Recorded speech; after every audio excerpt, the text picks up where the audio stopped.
Hi there, this is Dr. John Whitcomb talking about your brain shrinks as you age. Do you know that? Here's the science.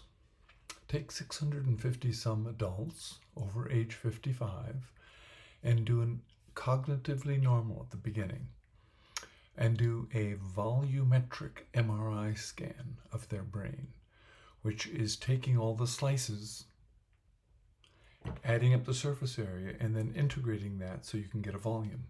It can be very accurate. You can measure within a few mLs. Do that every year for 12 years on average. These are normal, cognitively normal adults. See what happens as they are aging.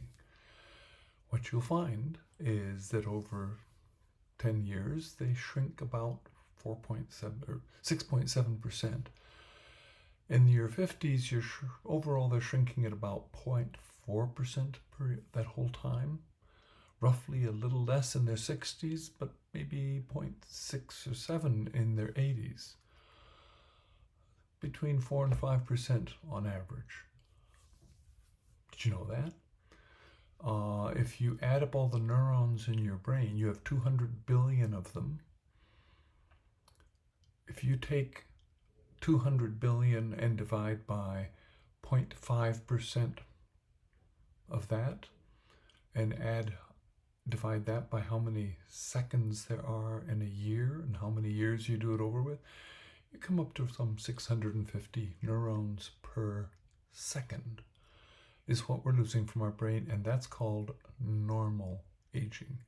That's not normal aging. The folks who are shrinking at 0.2 and 3% were cognitively normal at the end. The folks who are shrinking at 0.7% were less normal. We are becoming demented because we are losing plasmalogens, and bit by bit our membranes are shrinking because all of our synapses are shrinking. This correlates precisely with Yale's data that showed synaptic density correlates precisely with cognitive function, correlates precisely with Goodeno's data that shows the loss of plasmalogens predicts cognitive decline more accurately than any other measure. Plasmalogens are the lipids that make up 70% of your synapses and white matter. That's not normal shrinkage. That's the gradual increase in the inability to deal with oxidative stress and the loss of plasmalogens. The good news is this is fixable. It's completely reversible. I have been taking plasmalogens for 2 years, and I'm at 50 milligrams per kilo, and my brain got 2% larger last year. You can do that too. This is Dr. John Whitcomb for News and Nutrition. If you can't find somebody who'll help you, call me.